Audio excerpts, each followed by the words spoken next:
Hello friend, welcome to my YouTube channel math like SLR। आज हम class 12th का chapter 3 matrix exercise 3.1 का introduction देखेंगे। Introduction में पार्ट 2, जिसमें हम क्या पढ़ेंगे, टाइप्स ऑफ मैट्रिसेस। मैट्रिसेस के क्या क्या टाइप होंगे, उनको हम कैसे रिप्रेजेंट करेंगे और उनकी क्या डेफिनेशन है, और जो टाइप ऑफ मैट्रिसेस हैं उनका मैथमेटिकल रिप्रेजेंटेशन क्या है। तो स्टार्ट करते हैं हम टाइप्स ऑफ मैट्रिसेस में। पहला टाइप है कॉलम मैट्रिक्स। ओके, तो कॉलम मैट्रिक्स अपने को क्या दे रखा है, कॉलम मैट्रिक्स क्या हो जाएगा, the matrix having only one column, यानी ऐसी मैट्रिक्स जिसमें ओनली वन कॉलम होगा उसको हम क्या बोलेंगे, कॉलम मैट्रिक्स। तो एग्जांपल के लिए ए मैट्रिक्स दे रखी है, जिसके अंदर अगर हम बात करें तो उस मैट्रिक्स ए का जो ऑर्डर दे रखा है वो कितना दे रखा है, 3:1। तो क्लियर है, हमने प्रीवियस वीडियो में देखा था कि किसी भी मैट्रिक्स का ऑर्डर क्या होता है, rho into column, rho into column. तो यहाँ रो कितना है 3 और कॉलम कितना है 1, यानी कि अपने पास ये एक ऐसी मैट्रिक्स है जिसमें नंबर ऑफ रो कितना है 1। तो ऐसी मैट्रिक्स को अपन क्या बोलेंगे, कॉलम मैट्रिक्स। कॉलम मैट्रिक्स में क्या हो जाएगा, जो नंबर ऑफ कॉलम होंगे, यहाँ पे नंबर ऑफ कॉलम कितना है, यानी C1, नंबर ऑफ कॉलम कितना है 1। अगर रो की बात करें तो R1 है, R2 है एंड R3। बट कॉलम की बात करें तो कॉलम कितना है, यहाँ पर ओनली वन कॉलम है। तो ऐसी कोई मैट्रिक्स जिसमें सिंगल कॉलम दे रखा हो उसको हम क्या बोलेंगे, कॉलम मैट्रिक्स। इसका मैथमेटिकल रिप्रेजेंटेशन क्या हो जाएगा, जो हमने लिख रखा है ए। अब किसी भी मैट्रिक्स को रिप्रेजेंट करने के लिए हम लगा देते हैं स्क्वायर ब्रैकेट, अंदर एलिमेंट दे रखा है A I J, और बाहर हमने क्या लिख दिया, m इंटू 1, यानी कि अपने पास जो कॉलम मैट्रिक्स होगी उसका मैथमेटिकल रिप्रेजेंटेशन हो जाएगा। उसमें आप देख सकते हैं जो कॉलम है वहां पे क्या लिख रखा हमने 1, यानी रो कितना भी हो सकता है ना, नंबर ऑफ रो कितने भी हो सकते हैं, बट नंबर ऑफ कॉलम क्या होगा, 1 होगा। ऐसे मैट्रिक्स को हम क्या बोलेंगे, कॉलम मैट्रिक्स। ओके, क्लियर है। देन हम आगे बढ़ते हैं। सेकंड टाइप्स ऑफ मैट्रिक्स है रो मैट्रिक्स। क्या है, रो मैट्रिक्स। तो जैसे कॉलम मैट्रिक्स थी कि कॉलम मैट्रिक्स में नंबर ऑफ कॉलम 1 होगा, सेम रो मैट्रिक्स में भी क्या होगा, the matrix having only one row, यानी ऐसी मैट्रिक्स जिसमें ओनली वन रो होगा उसको हम क्या बोलेंगे, रो मैट्रिक्स। तो आपके सामने एक मैट्रिक्स भी दे रखी है जिसके अंदर नंबर ऑफ रो अगर अपन बात करें तो R1 है, और कॉलम की बात करें तो एक कॉलम तो ये C1, C2 एंड C3। तो इसका ऑर्डर हो जाएगा 1:3, 1 रो है एंड 3 कॉलम है। तो ऐसी मैट्रिक्स जिसमें ओनली 1 रो हो, तो इसमें अपने पास एक ही रो है, तो ये क्या हो जाएगा, रो मैट्रिक्स हो जाएगा। इसका मैथमेटिकल रिप्रेजेंटेशन में क्या होगा, सेम मैट्रिक्स बी ले रखी है तो अंदर कोई एलिमेंट हो गया BIJ, और आप देख सकते हैं इसका जो नंबर ऑफ रो है 1 और नंबर ऑफ कॉलम कितना है n, यानी कि रो मैट्रिक्स में रो जो है ना वो तो रहेगा 1, एंड जो कॉलम मैट्रिक्स है वह अपने पास, कॉलम मैट्रिक्स में जो नंबर ऑफ कॉलम होंगे वो हमेशा 1 रहेगा, एंड रो मैट्रिक्स में जो नंबर ऑफ रो है वो हमेशा 1 रहेगा, और कॉलम मैट्रिक्स कुछ भी हो सकता है। ठीक है, तो ये था अपना रो मैट्रिक्स। अब आता है स्क्वायर मैट्रिक्स। तो सबसे इंपॉर्टेंट जो है इसमें क्या है, स्क्वायर मैट्रिक्स। ठीक है, तो हम स्क्वायर मैट्रिक्स को देखते हैं। स्क्वायर मैट्रिक्स में क्या हो जाएगा, ऐसी मैट्रिक्स होगी, स्क्वायर मैट्रिक्स एक ऐसी मैट्रिक्स होगी जिसमें नंबर ऑफ रोज, जिसमें क्या होगा, स्क्वायर मैट्रिक्स है ना, ये अपने पास स्क्वायर मैट्रिक्स है। स्क्वायर मैट्रिक्स क्या होगा, number of rows are equal to number of column, यानी ऐसी मैट्रिक्स होगी जिसमें number of rows and number of column क्या हो, इक्वल हो। जैसे आपके सामने यहाँ पे हमने कर रखा है कि नंबर ऑफ रो तो होता है m और नंबर ऑफ कॉलम होता है n, तो दोनों को हमने क्या बता रखा है, बराबर। तो जहां पर भी ऐसी कोई मैट्रिक्स आ जाए जहां पे number of rows and number of column equal हैं, उसको हम क्या बोलेंगे, स्क्वायर मैट्रिक्स। तो इसका एग्जांपल देख सकते हैं, जैसे अपने पास गिवन है एक ए मैट्रिक्स, जिसमें अगर अपन रो की बात करें तो R1 एंड R2, अगर कॉलम की बात करें तो C1 एंड C2। तो क्लियर है, यहाँ पे नंबर ऑफ रो भी 2 है और नंबर ऑफ कॉलम भी 2 है। तो ऐसी मैट्रिक्स जिसमें number of row and number of column equal हो, उसको हम क्या बोलेंगे, स्क्वायर मैट्रिक्स। एक और एग्जांपल ले सकते हैं अपन बी मैट्रिक्स का, जिसमें भी नंबर ऑफ रो 1 2 3, अगर कॉलम की बात करें तो कॉलम भी इसमें कितना है, 1 2 एंड 3। तो ये हो गया 3 रो एंड 3 कॉलम, यानी 3 इंटू 3 की एक मैट्रिक्स है, और वो कौन सी मैट्रिक्स होगी, एक स्क्वायर मैट्रिक्स रहेगी। ठीक है, तो स्क्वायर मैट्रिक्स इंपॉर्टेंट मैट्रिक्स है। जस्ट उसमें अपने को क्या करना है, ऐसी मैट्रिक्स जिसमें number of row and number of column अगर इक्वल है तो उसको हम क्या बोलेंगे, एक स्क्वायर मैट्रिक्स बोलेंगे। अब स्क्वायर मैट्रिक्स के लिए हमने कुछ और मैथमेटिकल रिप्रेजेंटेशन ले रखा है। जैसे अपने पास एक मैट्रिक्स ए है, ठीक है, उसको हमने लिख रखा है ए आई जे ना। ए मैट्रिक्स के अंदर एलिमेंट क्या ले रखा है अपन ने, ए आई जे, और उसका जो ऑर्डर हमने लिख रखा है M into M, M into M. इसका मतलब क्या हो जाएगा, जो गिवन मैट्रिक्स है उसमें number of row and number of column क्या है, दोनों इक्वल है। ठीक है, दोनों इक्वल है। तो ऐसे मैट्रिक्स को लिखने का तरीका क्या हो गया, मैट्रिक्स ए जिसके अंदर एलिमेंट दे रखा है ए आई जे एंड उसका ऑर्डर हो जाएगा एम इंटू एम। ठीक है, इसको शॉर्ट में अपन क्या बोलेंगे, square matrix of ordered M. ठीक है, इसको अपन क्या बोल सकते हैं, ऑर्डर्ड एम वाली जो मैट्रिक्स है वो एक प्रकार की क्या हो जाएगी, स्क्वायर मैट्रिक्स हो जाएगी। ठीक है, अब एक दूसरा एग्जांपल देखें, मैट्रिक्स बी वाला। तो मैट्रिक्स बी है तो उसके अंदर एलिमेंट भी अपन ने बी आई जे ले रखा है, और उसका ऑर्डर हमने क्या लिख रखा है, एन इंटू एन, यानी कि एम इंटू एम भी हो सकता है और एन इंटू एन भी हो सकता है। तो ऐसी मैट्रिक्स को हम क्या बोलेंगे, square matrix of ordered N. यानी कि क्लियर है, अगर स्क्वायर मैट्रिक्स है, स्क्वायर मैट्रिक्स है तो क्या हो जाएगा, एम इंटू एन होगा। तो अपन जो ऑर्डर होता है m इंटू एन होता है, ऑर्डर क्या होता है, m इंटू एन होता है ना।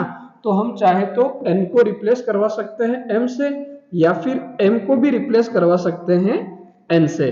तो जिससे अपने पास क्या बन जाएगा, एक तो स्क्वायर मैट्रिक्स बन जाएगी m ऑर्डर की, और दूसरा क्या हो सकता है, स्क्वायर मैट्रिक्स बन जाएगी n ऑर्डर की।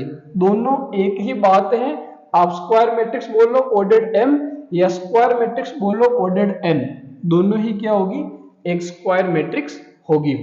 अब स्क्वायर मैट्रिक्स में एक और इंपॉर्टेंट टर्म आती है, diagonals element of a matrix, यानी किसी भी मैट्रिक्स के डायगोनल एलिमेंट हमेशा क्या होंगे। ठीक है, किसी भी मैट्रिक्स के डायगोनल एलिमेंट क्या होंगे।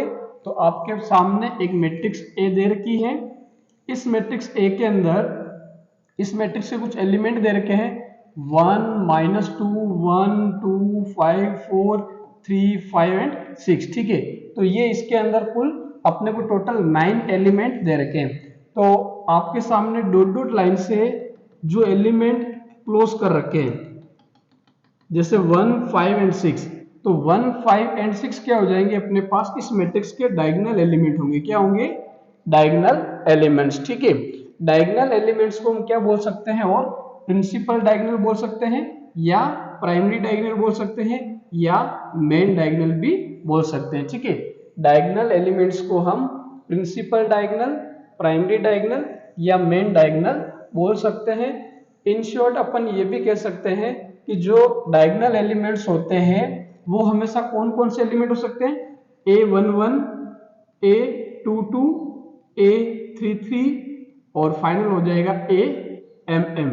AMM की जगह पर हम ANN भी लिख सकते हैं, यानी कि अपने पास ऐसे एलिमेंट जिनका रो एंड कॉलम क्या होंगे, दोनों इक्वल होंगे।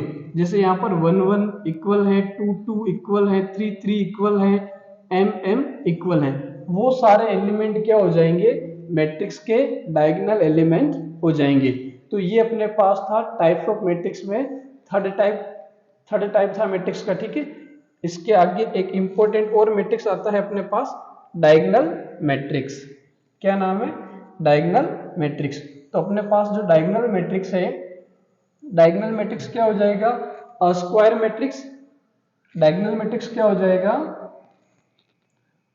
Square matrix. डायगोनल मैट्रिक्स क्या होता है, एक प्रकार का स्क्वायर मैट्रिक्स होता है, ठीक है, whose non diagonal elements are zero, जिसके नॉन डायगोनल एलिमेंट्स क्या होंगे, जीरो। अभी हमने पढ़ा था कि किसी भी मैट्रिक्स में डायगोनल एलिमेंट क्या होते हैं, तो ये जो अपने पास मैट्रिक्स क्या है ना, ये डायगोनल एलिमेंट होते हैं, ठीक है।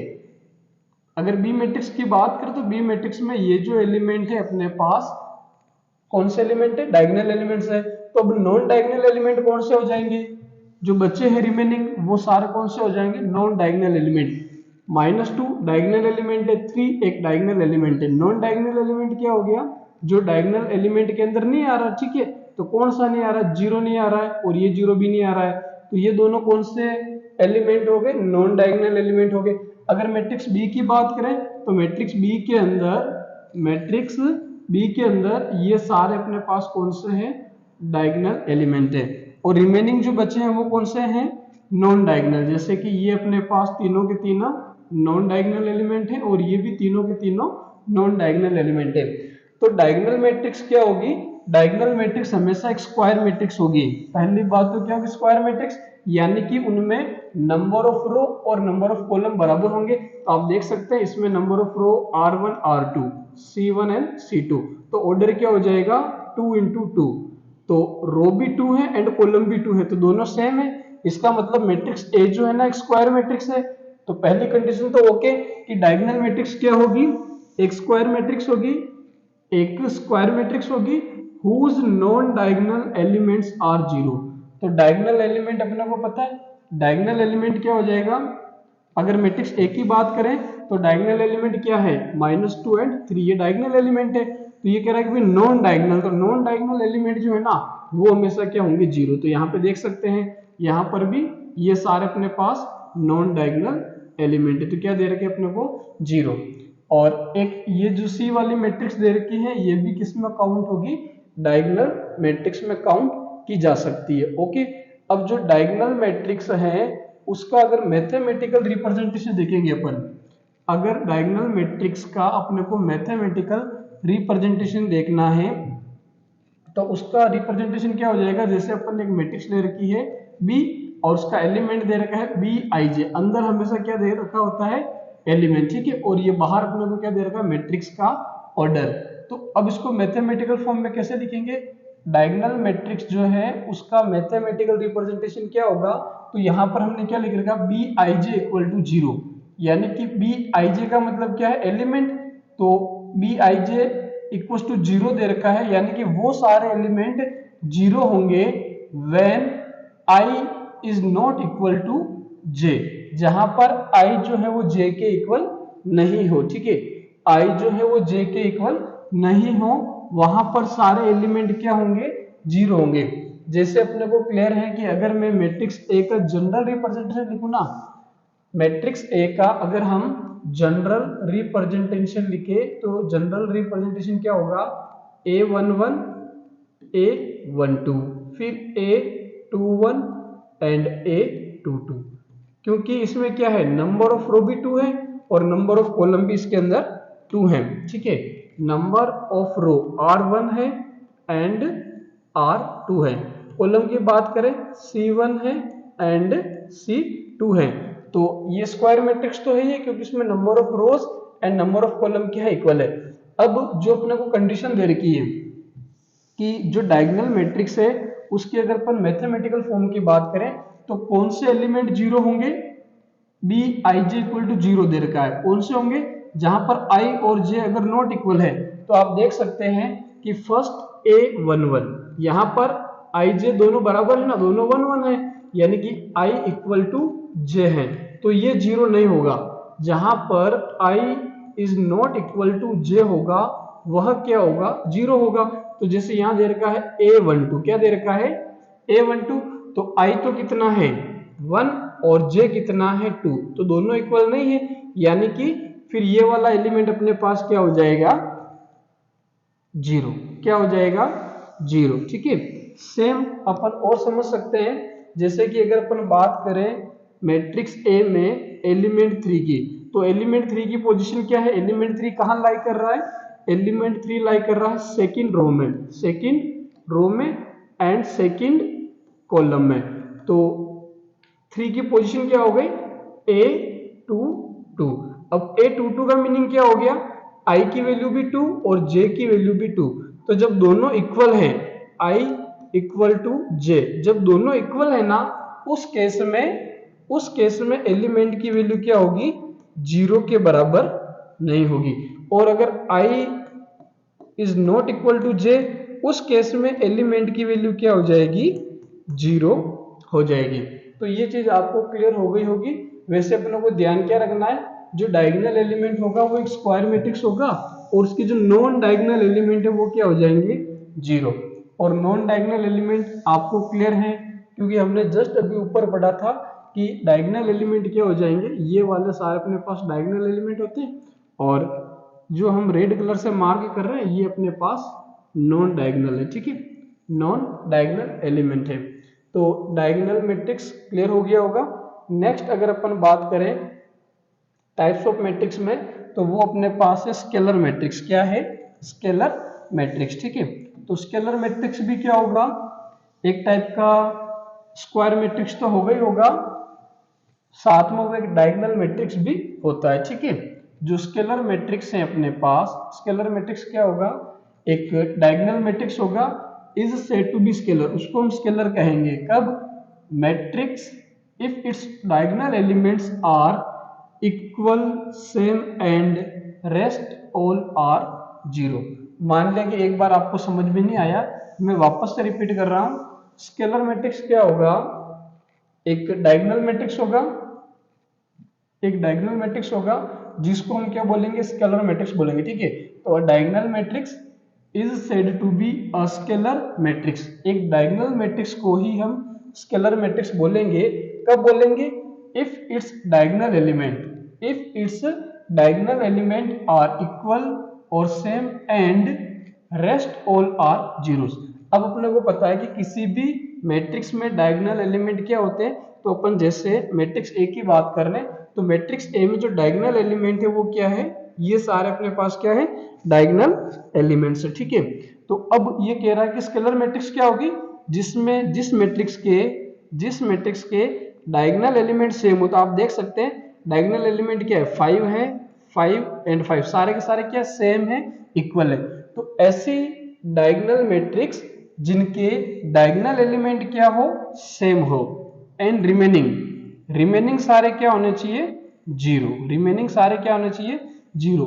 ऐसी मैट्रिक्स को हम क्या बोलेंगे, स्केलर मैट्रिक्स। जैसे मैट्रिक्स बी में देख सकते हैं जो डायगोनल एलिमेंट है वो क्या है, -2 एंड -2 दोनों सेम है, एंड रिमेनिंग जितने भी और जो एलिमेंट है वो क्या है, 0 है। तो इस मैट्रिक्स को हम क्या बोलते हैं, स्केलर मैट्रिक्स बोलते हैं। और इसका भी अगर अपन मैथमेटिकल रिप्रेजेंटेशन की बात करें, तो मैथमेटिकल रिप्रेजेंटेशन में क्या दे रखा है, जैसे हमने एक मैट्रिक्स ले रखी है ए, जिसमें एलिमेंट है aij और उसका ऑर्डर है m इंटू एम।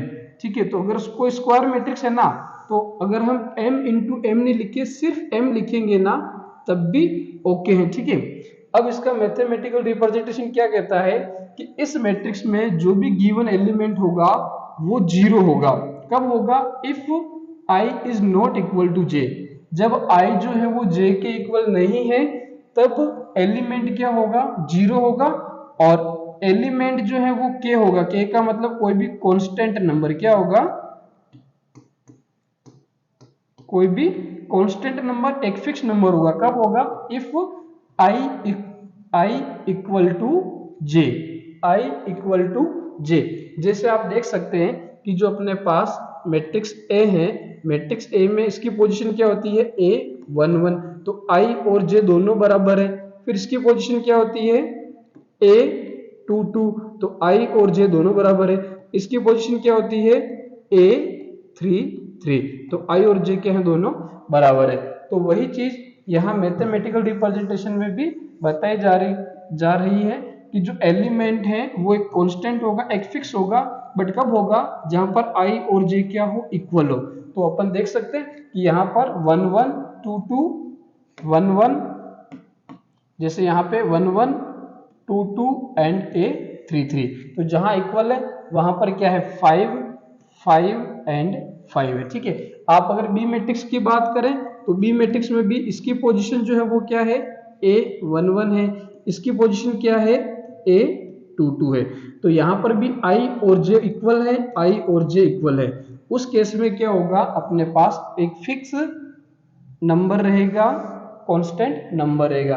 बाकी जगह पर बाकी जो एलिमेंट है अगर I और J इक्वल नहीं है वहां पर एलिमेंट हमेशा क्या रहेगा, 0 रहेगा। जैसे कि अपन अगर बी मैट्रिक्स में बात करें, बी मैट्रिक्स में अगर इस 0 की बात करें तो इसकी पोजीशन क्या होती है A 1 2 होती है। ठीक है, तो अपने पास I तो है 1 और J है 2, तो दोनों क्या है इक्वल नहीं है, I is not equal to J, तो एलिमेंट क्या हो जाएगा अपने पास 0 रहेगा। ठीक है, तो ये थी अपने पास एक स्केलर मैट्रिक्स। अब लास्ट एक मैट्रिक्स बचती है अपने पास आइडेंटिटी मैट्रिक्स। ठीक है, और आइडेंटिटी मैट्रिक्स एक इंपॉर्टेंट मैट्रिक्स है। तो आइडेंटिटी मैट्रिक्स के बारे में हम देखते हैं। आइडेंटिटी मैट्रिक्स को हम यूनिट मैट्रिक्स भी बोल सकते हैं ना, आइडेंटिटी मैट्रिक्स को हम यूनिट मैट्रिक्स भी बोल सकते हैं। और आइडेंटिटी मैट्रिक्स को हम किससे रिप्रेजेंट करेंगे, आई एन से या सिर्फ आई से। ठीक है, या तो हम क्या लिखेंगे आई के साथ में एक छोटा सा एन, और या फिर सिंपल सा अपन क्या लिख देंगे आई, क्या लिख देंगे आई। ठीक है, आइडेंटिटी मैट्रिक्स के लिए आई लगा सकते हैं या फिर आई एन। अब इसकी डेफिनेशन क्या हो जाएगी, तो a square matrix, identity matrix भी एक स्क्वायर मैट्रिक्स होगी, whose all diagonal elements are 1 and rest are all 0। Definition से क्लियर है कि जो आइडेंटिटी मैट्रिक्स है वो एक स्क्वायर मैट्रिक्स होगी, यानी कि उसमें number of rows and number of column equal होंगे। तो आप चेक कर सकते हैं ये R1, ये R2, ये R3, C1, C2 and C3। तो इसका ऑर्डर क्या हो गया 3 into 3, तो रो एंड कॉलम इक्वल है, इट मींस ये क्या हो गई एक स्क्वायर मैट्रिक्स। अब स्क्वायर मैट्रिक्स हो गई तो ये इसकी डेफिनेशन में क्या बता रहा है कि आइडेंटिटी मैट्रिक्स एक ऐसी स्क्वायर मैट्रिक्स होगी whose all diagonal elements are 1, whose all diagonal elements are 1। तो आप देख सकते हैं इसके सारे के सारे डायगोनल जो एलिमेंट है वो क्या है 1 है, एंड रेस्ट ऑल आर 0। तो बाकी जितने भी हैं अपने पास वो क्या दे रखे हैं, अपने को 0 दे रखे हैं। जैसे ये देख सकते हैं आप, डायगोनल एलिमेंट के अलावा जितने भी एलिमेंट है वो क्या है 0। तो ये एक 2 ऑर्डर की मैट्रिक्स है जिसका डायगोनल एलिमेंट के जो एलिमेंट है वो 1 1 है और रिमेनिंग क्या है 0। और ये भी अपने पास क्या होगी एक आइडेंटिटी मैट्रिक्स होगी। इसका भी मैथमेटिकल रिप्रेजेंटेशन दे रखा है। ठीक है, आपको ये समझ में आ रहा होगा मैथमेटिकल रिप्रेजेंटेशन कि भाई हमने जैसे कोई मैट्रिक्स ले ली A जिसमें एलिमेंट दे रखा है A I J और उसका ऑर्डर क्या है M into M, जिसको हम सिंपली M भी लिख सकते हैं। अब ये बता रहा कि भाई एलिमेंट A I J जो है ना वो 1 होगा, कब 1 होगा, if I equal to J होगा, if I equal to J होगा। तो ये हम बहुत बार देख चुके हैं, जैसे ये 1 है तो इसकी पोजीशन क्या है A 3 3, तो I भी 3 और J भी 3। ओके, तो दोनों क्या इक्वल है, तो जहां इक्वल होगा वहां पर वैल्यू क्या होगी I और J, जहां इक्वल होगा वहां पर एलिमेंट की वैल्यू क्या हो जाएगी 1, और I और J जहां इक्वल नहीं होगा वहां पर एलिमेंट की वैल्यू क्या हो जाएगी 0। ओके, तो ये था अपना आइडेंटिटी मैट्रिक्स। नेक्स्ट है जीरो और नल मैट्रिक्स, जीरो और नल मैट्रिक्स। तो जीरो और नल मैट्रिक्स क्या होगा, if all the elements of a matrix are zero, अगर किसी मैट्रिक्स के सारे एलिमेंट जीरो हैं तो उसको हम क्या बोलेंगे, एक जीरो मैट्रिक्स बोलेंगे। और जीरो मैट्रिक्स को हम O से डिनोट करेंगे और इसके जो सारे के सारे एलिमेंट होंगे वो क्या हो जाएंगे जीरो रहेंगे। ठीक है, जीरो मैट्रिक्स के सारे एलिमेंट क्या रहेंगे जीरो रहेंगे। ठीक है, तो ये अपने पास मैट्रिक्स के 7 टाइप्स थे जिनको हमने देखा।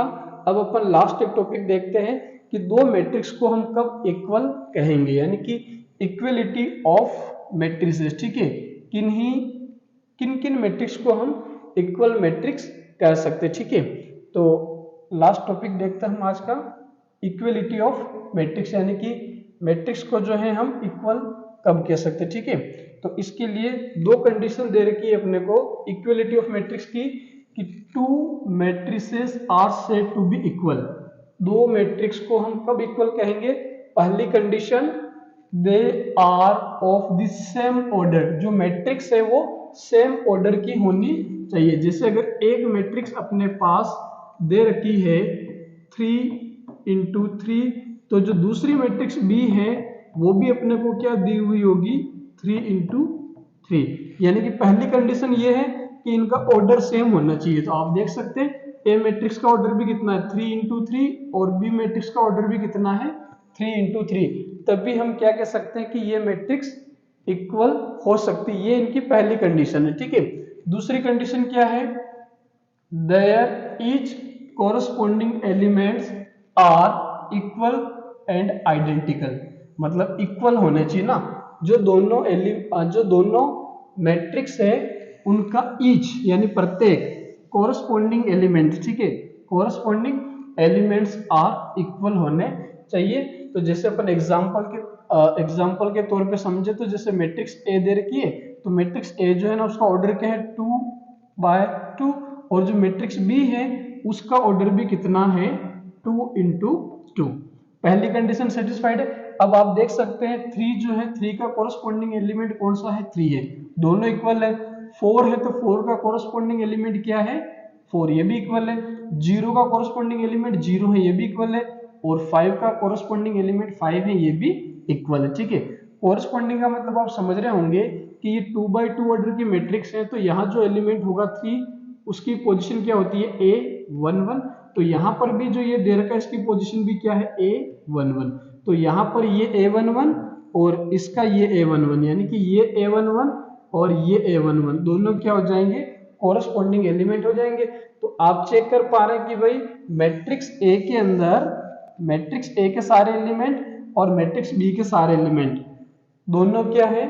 एक दूसरे के बिल्कुल इक्वल है, आइडेंटिकल है। तो फाइनली हम क्या कह सकते हैं कि दोनों जो मैट्रिक्स होगी वो क्या हो जाएगी? इक्वल हो जाएगी। यानी कि matrix A equal to matrix B, दोनों क्या हो जाएगी?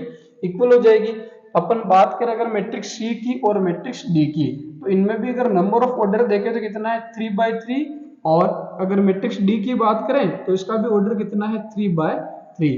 अब अगर इनके कॉरस्पॉन्डिंग एलिमेंट्स की बात करें, तो जैसे यहाँ -1 दे रखा, तो यहाँ पर भी -1, 0, तो 0, 1 एंड 1। तो आप सारे एलिमेंट चेक कर सकते हैं। तो फाइनली अपन हम कह सकते हैं कि जो मैट्रिक्स सी है वो मैट्रिक्स डी के इक्वल में है। अब इसके छोटे से क्वेश्चन बनते हैं और बड़े भी क्वेश्चन बनते हैं। एक छोटा सा एग्जांपल अपन ने यहाँ ले रखा है कि if the matrix P equal to matrix A। यहाँ पर कोई मैट्रिक्स P है जो किसके इक्वल है? मैट्रिक्स A के इक्वल है। कोई मैट्रिक्स P है वो मैट्रिक्स A के इक्वल है। Then find x y z t। तब अपने को x y z t निकालना है। तो अपने को एक मैट्रिक्स P दे रखी है, ठीक है, एक मैट्रिक्स P दे रखी है जिसमें एलिमेंट दे रखा है x y z and t। तो अपने को क्या निकालना है? इन मैट्रिक्स की इस मैट्रिक्स में जो एलिमेंट दे रखे हैं इनकी वैल्यूज निकालनी है। तो हम दो मैट्रिक्स को कब कंपेयर कर सकते हैं? फर्स्ट कंडीशन है क्वेश्चन में, वैसे इसने तो दे रखा है कि मैट्रिक्स P जो है इक्वल टू मैट्रिक्स A। अब इक्वल है इनका, इसका मतलब क्या होगा? दोनों मैट्रिक्स का ऑर्डर सेम होगा, दोनों मैट्रिक्स का ऑर्डर सेम होगा और ईच कॉरस्पॉन्डिंग एलिमेंट भी क्या होगा? इक्वल होगा। तो अब अपने को कंपेयर किसको करना है? Matrix A and matrix P को। तो आपको क्लियर दिख रहा होगा कि मैट्रिक्स A कहाँ दे रखा है? मैट्रिक्स A अपने को यहाँ दे रखा है, और मैट्रिक्स P कहाँ दे रखा है? मैट्रिक्स P अपने को यहाँ दे रखा है। तो यहाँ पर जो x एलिमेंट है उसका कॉरस्पॉन्डिंग एलिमेंट क्या दे रखा है? 3। तो x की वैल्यू क्या आ गई अपने पास? 3। देन y का जो कॉरस्पॉन्डिंग एलिमेंट है वो कितना है? 4। तो अपने पास y की वैल्यू क्या आ गई? 4। देन z का जो कॉरस्पॉन्डिंग एलिमेंट है वो क्या है? तो z का कॉरस्पॉन्डिंग एलिमेंट है 0। तो z की वैल्यू आ गई अपने पास 0। एंड t का कॉरस्पॉन्डिंग एलिमेंट अपने पास है 5। तो t की वैल्यू कितनी आ गई अपने पास? 5। तो ऐसे बहुत सारे क्वेश्चंस अपन एक्सरसाइज 3.1 में करेंगे कि जब दो मैट्रिक्स इक्वल है तो अदर मैट्रिक्स जिनमें एलिमेंट की वैल्यू नहीं दे रखी उनको हम फाइंड आउट करेंगे। ठीक है, एक लास्ट में अपन थोड़ा सा ये और देख लेते हैं, नोट डाल के लिख रखा है हमने कि 2 और मोर मैट्रिसेस, ठीक है, 2 या 2 से ज्यादा matrices are said to be comparable if they are of the same order. आप 2 या 2 से ज्यादा मैट्रिक्स को कब कंपेयर कर पाएंगे? जब वो मैट्रिक्स क्या होगी, सेम ऑर्डर की होगी, तभी हम उनको क्या कर पाएंगे, कंपेयर कर पाएंगे। ठीक है, तो ये अपने पास था एक्सरसाइज 3.1 का बेसिक, जो यहाँ खत्म होता है। पार्ट 2 में नेक्स्ट हम देखेंगे एक्सरसाइज 3.1 के क्वेश्चन। ओके।